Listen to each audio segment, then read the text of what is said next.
Prakashata Bakaroka Sumakadashina Kagura Masande Douglas Sambade Shida Kusada Biadu Shada Basiku Mande Gadushta Labrasto Mande Sekeda Shida Dia Suvaneshia Kalbodu Shada Bia Suvame Kiada Shada Birita Matabaria Takabara Dongarima Badashido Fada Didi Gadaria Samadanga Shodoromuko Dashia Badasina Diando Mangarata do Sadabia Shede Kaduya Sovanishi Dablus da Labada Shada Dia Sovamede Hesia Hando Aziz Kabradeli Mando Solemanda Shelehele Zia Kadu Shada Dia Haso Madale Brasuvanishia Kadu Savade Shida Dia Husa Baba wetu na mandla uteizwi lako shall be preached.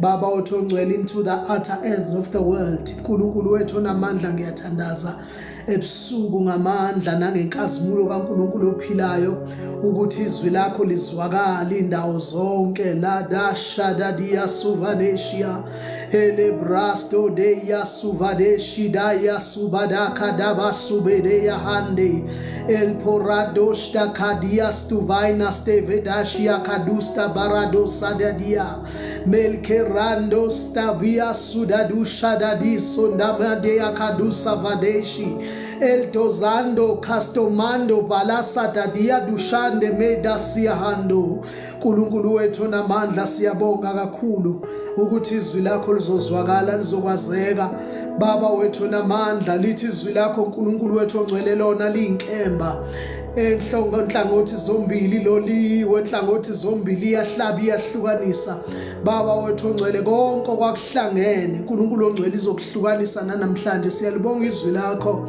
sibonga amandla akho sibonga uthando lakho sibonga ubungcwele bakho sibonga ubuNkulunkulu bakho ongabushiya umuntu Nkulunkulu ongcwele wenza indlela umuntu esewile limele in the garden of Eden Baba wenza indlela Nkulunkulu wethu ongcwele wamsubelisa umuntu kwavaleka ihlazo lobunqunu bakhe siyabonga Baba ngegama lika Jesu sabuya isitha sagadla Nkulunkulu ongcwele ngemnikelo yasendulo wayivala Thixo wethu ongcwele wathi awusayidingi waletha umnikelo ophilileyo nguwe uqobo lakho uKristu Jesu owaba inhlawulo yezono zonke siyabonga ke Baba ukuthi lezo zono ezabalelwa kithi nezwe lonke zahlawulwe emnqamlezweni Thank you Lord for Jesus Christ Thank you Lord for the sacrifice oyenzile ngebandla lakho ngoKristu Jesu inkosi namandla Kada shada de sada du shada badasuya egameni lika Jesu Kristu inkosi Amen Thank you Lord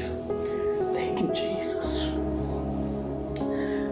angibingelele bazalwane ngithathele lithuba bingelele kubazalwane bonke egameni lomfeli wethu Kristu Jesu ngiyabingelela kakhulu emakhaya ngoba ikuphi la sifinyelela khona siyabingelela iswa uNkulunkulu kakhulu namhlanje nezithembiso zakhe ezingunaphakade ezimile ezingaguquki siyambonga kakhulu uNkulunkulu bafowethu ngiyanibingelela nodade insizwa neintombi omama nobaba ngiyahlonipha kakhulu bonke abakhulu nabancane imindeni nezihlobo nabangani bonke ngiyababingelela egameni namandla elikaNkulunkulu Kristu Jesu siyambonga kakhulu uNkulunkulu ngiyacela siye ezweni lenkosi namhlanje inkosi silungiselele lona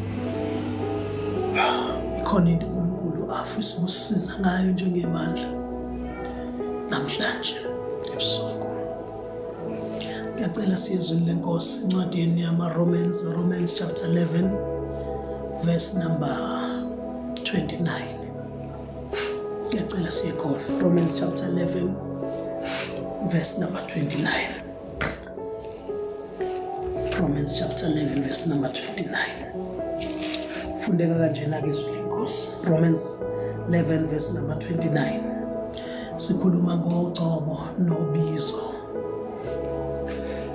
uthi verse number 29 ngokuba izipho zomusa nokubiza kukaNkulunkulu akaguquki kuko ngokuba izipho zomusa nokubiza kukaNkulunkulu akaguquki kuko.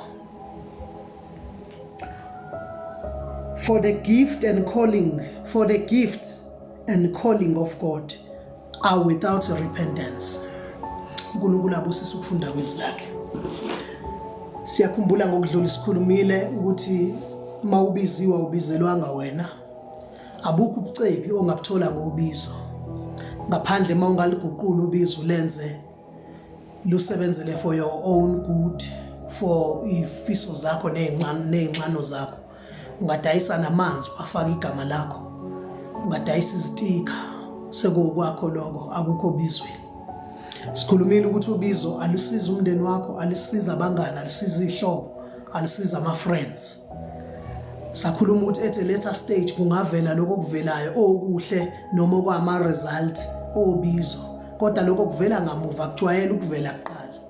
Uyabizwa uhambe ehlanu uhambe emeveni kuyima uphumela ebuseni. Ubiza lumcebisa umuntu. Ayikho ipreacher yake yabizwa kwathiwa ayihambe yokwenza abantu baba ama-millionaires. Ayikho ipreacher yake yabanjalo sele umhlaba wasekela. Sonke sibizwe ngeindlela ezahlukene nje kodwa akekho ipreacher ebizela ukuceba nokucebisa abantu. Now la sifunda khona sifunda kuRomans chapter 11 namhlanje. Izwi lenkosi lithi ngokuba ukubiza kukaNkulunkulu neziphiwo zakhe akaguquki kuzona. This is very serious. It needs a lot of time to explain. Ukubiza kukaNkulunkulu neziphiwo zakhe, Romans chapter 11 verse number 29, akaguquki kuzona. Ngamanye amazwi uNkulunkulu mayekubizile ukubizile akaguquki kuloko. Nomethi impilo oyiphilayo isinjani kodwa mawubizwe uNkulunkulu noma uNkulunkulu ekunikeza isipho somusa isiphiwo akaguquki kuloko uNkulunkulu. Kunabantu abagcwele emathaveni namhlanje ababe fast of 40 days. Kunabantu abagcwele ema-taverns, kunabantu abadayisa ngemizimba namhlanje, kunabantu abasezonweni wena ozibona zinkulu. Kodwa abangathi bangabuyela endlini kaNkulunkulu bafike baprofethe badlule wena okade ukhonza. Bafike bakhuluma ama-messages amakhulu. Ngokuba uNkulunkulu ukubiza kwakhe neziphiwo zakhe akaguquki kuzona. You see, there is a dark side of a prophetic. Njoba isandla sinendawo emhlophe sibe nendawo emnyama. U90% wabantu ababizwe uNkulunkulu banjalo. Kuneside elinjengabo, kube neside elinjengabo. uDavid ubona umka Uriya uyageza. uDavid uyambona uyakhanuka enezancinze eziningi enabafazi abaningi. Walala nomka Uriya waziwabulalisa uUriya empini wambophela impondweni zempi. Wambophela khona azi kahle ukuthi akakwazi ukulwa wafa. Waphinde futhi indaba kaAbsalom noTamara kwabonakala eyekelela ngoba emthandile. Kodwa uNkulunkulu mekhuluma ngoDavide uthi owenhliziyo kanjani umuntu owenza itulo lokubulala omunye umuntu. Ingoba uNkulunkulu ukubiza kwakhe neziphiwo zakhe akaguquki kuzona. Ngibone mina ama-men of God adumile edakwa ijiki. Hlangane nabafundisi mina bangibuza bathi awuliphuza iwayini noma ngabe kuhlelwe nje awusijabulisi. Ngihlangane mina namadoda amaningi adla ivodka adla igologo. Amadoda amaningi adla ugologo kodwa ebiziwe uNkulunkulu awabeke epulpit azokhuluma kudide. Angakhuluma kuwabantu nezihlalo ngoba ukubiza kukaNkulunkulu neziphiwo zakhe akaguquki kuzona. Basoba ukuthi ungadidwa ubizo nesiphiwo ngoba abantu abaningi badidwa ubizo nesiphiwo bathi behle epulpit bebe efebeni abanye bathi behle epulpit bebe beya emanyaleni abanye bebe beya ohlola abanye bebe oqinisa imizi kade beme lapha bethi iqinwa ngegama lika Jesu. Igama lika Jesu ilona lodwa lenza zonke izinto. Kodwa ngibabonile mina behle emapulpit bahamba baye efebeni babuye bame emapulpit badida abantu thiwa hayi buyena lo kade sinayo izolo etavern esedida abantu epulpit because ukubiza neziphiwo zikaNkulunkulu akaguquki kuzona. Basoba ke uma ngabe sifuna ukuyilandela kahle le ndaba sothola uJesu ngelinye ilanga utshela abafundi bakhe abafundi bayabuya usebanikile amandla sizoyithinta leyo mhlawumbe futhi asiqale kuyona ukuthi kubantu uJesu ababiza kuMatthew chapter 10 ayebabiza noJudas Iscariot wambiza wamnikeza amandla kodwa waba umkhapheli egcineni. Uyabona ukuthi ukubiza kukaNkulunkulu akaguquki ikona. Wayebiziwe noJuda yethi waba umkhapheli egcineni. uPetro wamphika wayebiziwe naye. So ukubiza kukaNkulunkulu ukubiza kukaNkulunkulu neziphiwo zakhe akaguquki kusona. uNkulunkulu mekuphi isiphiwo kupha sona. Abanye bayathwasa namhlanje ngesiphiwo sikaNkulunkulu. 12 esibona lesasango sasumprofeti njalo endlini kaNkulunkulu. Ngoba ukubiza kukaNkulunkulu neziphiwo zakhe akaguquki kusona. Akakwazi ukubuyisela emuva lokho. Uma ekubizile ukubizile le inyanga ezigcwele eThekwini le inyanga ezigcwele umhlaba namhlanje ezibhizizilwa nabazalwane zithuka abazalwane kuma platforms ezishumayela kona lezi inyanga uma ziphenduka ezinye kuyothuka abantu mazibuyele endlini kaNkulunkulu zisebenze esidlula abantu ade bekhona ngoba ukubiza kaNkulunkulu neziphiwo zakhe akaguquki kusona. So abantu abaningi bablindwa isiphiwo. Isiphiwo bafowethu singenza ngibuya kumfazi womuntu ngigibele epulpit kuwabantu. Gibele epulpit abantu bahlanza amadliso, gibele epulpit ngikhulume umhlaba wonke ulalele kuthiwe yo nanga ave chaza kahle, ave lichaza kahle ivesi. Isiphiwo sinjalo. Isiphiwo sifana nemakeup. Isiphiwo singena ngaphezulu kokubi bakho sikuveze ngathi umhlunge muhle. Isiphiwo singandida ngaphuma ejele isigebengu esihlulile ejele siphume sizokhuluma nithi akanacala lo muntu. Isiphiwo uNkulunkulu maye kuphi isiphiwo noNkulunkulu maye kubizile ukubizile njalo akayiheki ukukubiza. Kodwa lokho akusho ukuthi mawufu ezulwini 90 bengifuna silungise. Ngoba abantu abaningi bazi ukuthi ngoba babizwe uNkulunkulu bayizo ukubizwa. To be called by God doesn't qualify you to heaven. You can go to hellfire with isiphiwo, with the calling. Baningi abayisihogweni, baningi asebekhona manje, baningi abasazoyisihogweni ababiziwe uNkulunkulu. Baningi mina ngibabonile abafe bengasakholwa kodwa beneziphiwo.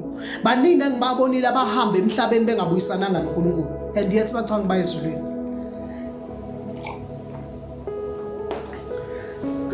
Ukubiza kaNkulunkulu akaguquki ikona. Akaguquka. Asifune elinye ivesi. Asifune elinye ivesi.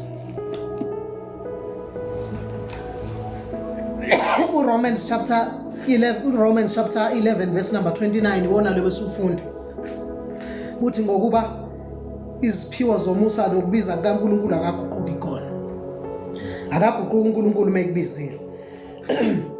Labafowethu abadayisa amafutha manje babiziwe uNkulunkulu abaningi and ubanikile isiphiwo. Basazoqhubeka futhi basenze isiphiwo. Bengixolisile eqaleni ngathi ngineflu kodwa ngibonithi ngingabe ngisaliyeka leli thuba ngoba ngomsombuluko sobe sikhuluma enye indaba. Asiqhubekeni ke. Ngibabonile abantu besiphiwo bedukisa abantu ngeziphiwo. Ngibabonile abantu besiphiwo bedlala ngabantu. Ngibabonile abantu beziphiwo besemathaveni. Babonile abantu beziphiwo beqonyiwe beno 5 nga6 wentombi and yet basetshenziswa uNkulunkulu. Uma ubheka kahle le verse elithi uNkulunkulu akaguquki mekubizile. Ngicela silibukeke manje sesilibuka ke manje ngamazwi kaJesu. uMatthew chapter 7 verse number 29. Uthi akusibona bonke abathi inkosi inkosi kimi abayongena kodwa ilo nalo wenza intando kaBaba. Akusakhulunywa ngesiphiwo, akusakhulunywa ngobizo ngoba ubiza kulona lakho linikiwe. Isiphiwo sinikiwe kufana nale jacket engiyigqokile. Unikiwe lento uyothi ufike ezulwini ikhishwe kusale wena. Yabona ke ingakho iBhayibheli lithi babusisiwe abafele enkosini kusuka kulesi sikhathi ngoba imisebenzi yabo iyobalandela. Lithi iBhayibheli kuMatthew chapter 7 verse number 22 lithi abanye bayoze bathi kimi ngalolo suku Nkosi asiprofethanga yini. Uyezwa ke isiphiwo njalo. Bakhala ngeziphiwo bacanga ukuthi izona bezizoba qualifies. Nkosi asiprofethanga yini sakhipha amadimoni ngegama lakho. Senza nemisebenzi emikhulu yamandla egameni lakho hayi ngelinye igama balenze ngegama. Awuthi kodwa uJesu uyothi sukani kumina benzi uthi angikaze nginazi sukani kumina. Yabo ngoba into ezosingenisa ekhaya ezulwini intando kaBaba. Ithini intando kaBaba? Ithi phila ubungcwele. Ithini intando yaBaba? Ithi vikela imfihlakalo ebekwe uNkulunkulu kuwe. ungaziwa iwona wonke amantombazane ebandleni, yaziwa umfazi wakho. Ungaziwa iwona wonke amadoda ebandleni, yaziwa imyeni wakho. Imfihlakalo iyazikhulumela abafowethu. Ubungcwele, uyabona ivangeli lobungcwele ngeke liphele. Ngisho bangafo ngcobo kubahambe nabanye engibaziya abashumayela ivangeli, ngeke liphele ivangeli lobungcwele. Uma ufunda incwadi kaIsaiah chapter 6, mawufunda uIsaiah chapter 6 uthi ngonyaka wokufa kwenkosi uZiya ngambona uNkulunkulu ehlele etronini yakhe noma ehlele esihlalweni sakhe, uthi umsila wengubo yakho wawugcwalisa ithempeli lonke. Kodwa ngambona, lalela khona into eyenzeke ngifuna ukuchazela lahle ungayinakanga. Uma ufunda uverse 1 uthi ngonyaka wokufa kwenkosi uZiya ngambona, olalongo wayekade ekholwe umzalwane. Uyabona? Kodwa kwathi makufa uZiya uthi ngambona uNkulunkulu ehlele esihlalweni sakhe sokhosi, uthi umsila wengubo yakho wonke ugcwalisa ithempeli likaNkulunkulu. Lalela ke nayo into ayishoyo. Uthi kwathi angabona lokho, wabona izingelosi, uthi kwasuka enye yathi ungcwele ungcwele ungcwele ungcwele, holy holy is the Lord. Kwathi ngashunyelwa ivangeli lobungcwele, le ngelosi yayimemeza ngobungcwele, waqala wasibona uburongo. Ngoba uma ufuna abantu bazibona uburongo, khuluma ngobungcwele. Kodwa uma ukhuluma ngama-gift, ukhuluma ngobizo, ukhuluma ngezinye izinto eziphathekayo, abantu abayiboni leyo nto, because sonke siyafana singachaza. Kodwa uma ukwaphatha ivangeli lobungcwele liyahlulela inhliziyo yomuntu, limkhombisa ukweduka aphenduke. Uma singasabushumayela ubungcwele emabandleni, sasishumayela iprosperity, sasishumayela indaba yokuthi hayi God will. Yabona manje mawulandela inkonzo zonke ikhona yinye imessage, hayi mina ngizokhuluma nalento ekuwena, mina ngizovusa lento ekuwena. Bekadilaliswe yini lento ekuwena? Kodwa mekwangena umuntu ozokhuluma ngobungcwele, ubungcwele beyahlulelana, bukuhlulela ingaphakathi, bukutshengisa ukweduka kwakho ubungcwele. Uthi uIsaiah kwasuka enyathi ungcwele, uthi yathi ingasho njalo, waqala wakhumbula ukuthi oyi maye kimi ngokuba ngingcolile, ngihleli nabantu abandebe zabo ezingcolile nabo. Uyezwa ke? Waqala waconfessa, kade engaconfessanga ola lonke. Kufukuziya wangaconfess. Kodwa mase kuthi ungcwele uJehova, ngoba ivangeli lobungcwele amaHebrews athi zamelana ukuthula kanye nabo bonke nokuzingcwelisa, ngoba akekho ongabona uNkulunkulu engenabo ubungcwele. Akekho umuntu ozobona uNkulunkulu engenabo ubungcwele.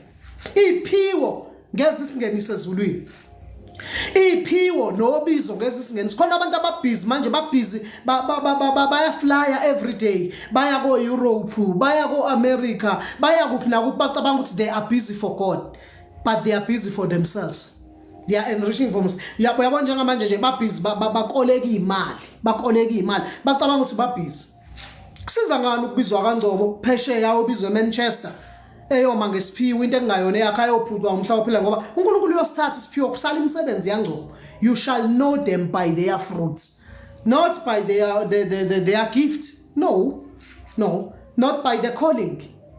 Yabo, kodwa into esizokwaziwa ngayo yinye uNkulunkulu, uzosazi ngemsebenzi yethu after iphiwo zethu sesivezile, after sesikhulumile kubantu. Aqala uNkulunkulu asazi ukuthi laba bangabami. Usazophendula uNkulunkulu, usazophendula, ungasabi wena, ungadidwa abantu beyiphiwo. Sididwa ibona nasemabandleni. Intombi kade ibuye endodeni namhlanje, kade ibuye endodeni kusasa iyona worshipela kusasa esontweni. And izobe isho rabashanda, isho yonke into lapha epulpit. NeBhayibheli elingagunyazi naloko kuloku sikhulumela ngezilimi zingatolikwa. Ziningi izinto ezenzekayo ebandleni namhlanje. Abantu beyiphiwo basidide basiqeda, bakwazi ukukuthatha bayokufaka kwelesithathu isiZulu bona bebeselela bona. Bathi beqeda ukufaka kwelesithathu abe WhatsApp indoda yakhe la ethi sobonana ntambama, kade eqeda ukunyisa kwelesithathu. Ningadidwa amaphimba amahle, ningadidwa ukuchazwa kwamavesi, ningadidwa ama-theologians, ningadidwa amaciko, ningadidwa abafundisi abagqoka kahle nabamba imoto ezinkulu. Izinto zalemhlabeni lezo. Hlalane ebungcweleni. Lithi iBhayibheli niya kuba ngcwele kimi ngokuba nami ngingcwele. Uma sike sayeka ivangeli lobungcwele, lokuphila impilo engcwele, siyobe silimela imfihlakalo kaNkulunkulu iyosishiya. Siyofana nabanye. Yilo nalo wenzile intando kaBaba osezulwini. Uyena ozombona uNkulunkulu. Khona intshumayelo yokuqualify, khona intshumayelo yokungena ezulwini. Intshumayelo yobungcwele. Akekho nomunye ongambona uNkulunkulu engenabo ubungcwele, akekho, ngiyagaranta. Lithi iBhayibheli langabini lomlilo usazophendula. asasibheke ngoba seThessalonika awufunde Thessaloniki 2 Thessalonians chapter 1 verse number 8 asasiphuthume sibheke ukuthi ithini ithi usazophendulela ngabini lomlilo bathi namhlanje isihoga sikho asifunde elangabini lomlilo ejezisa abangamazi uNkulunkulu nabangalalelanga ivangeli lenkosi yethu Jesu. Baningi abantu bayashumayela, baningi abanye uNkulunkulu bayashunyaza, kodwa mabengalalelanga ivangeli lenkosi yethu Jesu. Ngisho ngathi ushembe, ngisho ngathi wayini leyo nkolo ekhona ekhonzwa ethandwa ngabantu. Ngisho ngaze kuthiwa inkolo yabantu abamnyama, kuthiwa inkolo yamaHindu, inkolo yamaMuslim, inkolo uma bengalalelanga ivangeli lenkosi yethu Jesu, kuthi usazophendula ngoba sikhonza uNkulunkulu wevengeance, sikhonza uNkulunkulu wempindiselo.